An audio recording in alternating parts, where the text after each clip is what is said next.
जुमे की नमाज के बाद इजातिमय दुआ हुई। आईएमसी प्रमुख मौलाना तौकीर रजा खां मस्जिद से बाहर आकर बोले, सबसे बड़ी तकलीफ की बात क्या है कि अब हिंदुस्तान में भी दुआ पर पाबंदी लगा दी गई। वहीं उन्होंने सीधे तौर पर भाजपा पर निशाना साधा। आपको बता दें, सामूहिक दुआओं को लेकर आईएमसी प्रमुख मौलाना तौकीर रजा खां को प्रशासन ने इस्लामिया ग्राउंड की अनुमति नहीं दी, जिसके बाद प्रशासन ने मौलाना तौकीर रजा के कार्यक्रम स्थल में बदलाव किया गया।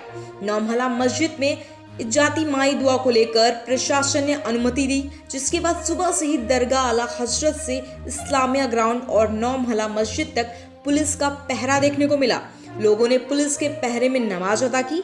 इससे पहले शुक्रवार को मुस्लिम समुदाय के लोगों ने शांतिपूर्वक मस्जिदों में जुमे की नमाज अदा की। उसके बाद नौमहला मस्जिद में नमाजी जमा हुए, जिसमें नमाज के बाद फिलिस्तीन में मारे जा रहे बेगुनाह लोगों के साथ देश में अमन चैन की दुआ की गई। नौमहला मस्जिद से बाहर आते ही इत्तेहाद ए मिल्लत काउंसिल के प्रमुख मौलाना तौकीर रजा खां मीडिया से रूबरू हुए। उन्होंने कहा कि सबसे बड़ी तकलीफ की बात यह है कि हिंदुस्तान में अब दुआ पर भी पाबंदी लगा दी गई। ऐसी दुआ जो हिंदुस्तान समेत पूरी दुनिया में शांति लाने के लिए की गई, उस पर पाबंदी लगाई गई। मौलाना ने सीधे तौर पर भाजपा पर निशाना साधा और कहा, अगर हमारी दुआ से किसी को तकलीफ है तो वह सिर्फ और सिर्फ भारतीय जनता पार्टी है।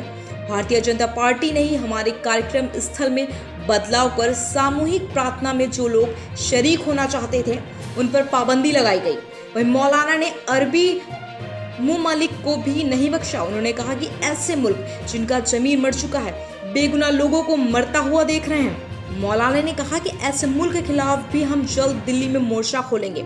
वहीं मौलाना तौकीर रजा की सामूहिक दुआ में दरगाह आला हजरत के मौलाना सुबहान रजा सुबहानी मियां और दिल्ली सुप्रीम कोर्ट के वकील महमूद प्राचा ने नौमहला में पहुंचकर हिस्सा लिया। आज दुआ का एहतमाम किया गया था, लेकिन बहुत बड़ी तकलीफ की बात यह है कि हिंदुस्तान में अब दुआ करने पर भी पाबंदी लगा दी गई है। ये जुल्म और ये ज़्यादती हम आप लोगों ने सुना होगा कि किस किस्म की दुआ हुई। अपने मुल्क के लिए दुआ की गई है, अपने अमन अमान की दुआ की गई है, पूरी दुनिया के शांति रहे, अमन रहे, इसके लिए दुआ की गई है। अगर दुआ से भी किसी को तकलीफ है तो वो ये भारतीय जनता पार्टी है और इन लोगों ने जो ज़्यादती की है। हमारा वेन्यू चेंज ज़बरदस्ती किया गया। हमारे जो लोग आना चाहते थे, दुआ करना चाहते थे, दुआ में शरीक होना चाहते थे, उन लोगों को रोका गया। ये ज़्यादती की गई है। ये एक अलग बात है, ये लोकल मामला है। हमने फ़िलिस्तीन के शहीदों को श्रद्धांजलि देने के लिए और वहाँ पर जो जुल्म सितम हो रहा है, यानी मार रहे हैं और जो घायल हैं उनको इलाज भी ना मिले तो अस्पताल भी तोड़े जा रहे हैं, अस्पतालों पर भी बम गिराए जा रहे हैं। तो इंसानियत को मरता हुआ, इंसानियत का कत्ल होते हुए पूरी दुनिया देख रही है। मानवाधिकार मर चुका है, लोगों का ज़मीर लोगों का मर चुका है। और वो तमाम अरब ममालिक जो मैं ख़ास तौर से उनकी मजम्मत और मुखालफत करता हूँ और मैं ये कहता हूँ कि इंशाअल्लाह हम दिल्ली में अरब एम्बेसी के सामने धरना देंगे और उनको कोशिश की जाएगी कि वो अपनी गलती को सुधारें। आज यहाँ पे कहाँ के लिए दुआ की गई, किन लोगों के लिए दुआ की गई? फ़िलिस्तीन के लिए दुआ की गई, फ़िलिस्तीन के मजलूमीन के लिए दुआ की गई। सामान पहुंचाने की बात कही आपने कि सामान पहुंचाएंगे, पैसा नहीं। कुछ लोग ऐसे हैं, मैंने सुना, मेरी जानकारी में मेरे पास बहुत लोग आते हैं जो चाहते हैं कि वहाँ कुछ मदद पहुँचाई जाए।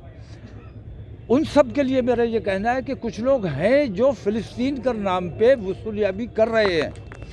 फ़िलिस्तीन को पैसे की कतई ज़रूरत नहीं है, क्योंकि वहाँ पैसा अगर होगा भी तो सामान नहीं है, दवाएं नहीं है, तो दवाएं और सामान हमें वहाँ पहुँचवाना है।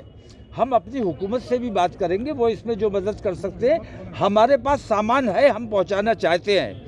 तो पैसा किसी को ना दिया जाए, क्योंकि पैसा जो ले रहा है वो वहाँ पैसे की ज़रूरत है ही नहीं। बहुत से लोगों ने कहा कि अकाउंट नंबर फला है और उसमें जमा हो जाए। ये फ़िलिस्तीन के नाम पर धोखा किया जा रहा है। फ़िलिस्तीन को सामान की ज़रूरत है, वो सामान जमा किया जाएगा और यहाँ से दिल्ली पहुँचाया जाएगा, एम्बेसी वालों से बात की जाएगी और हुकूमत हिंद से बात की जाएगी, वो जो भी तरीक़ा इख्तियार किया जाएगा वो किया जाएगा।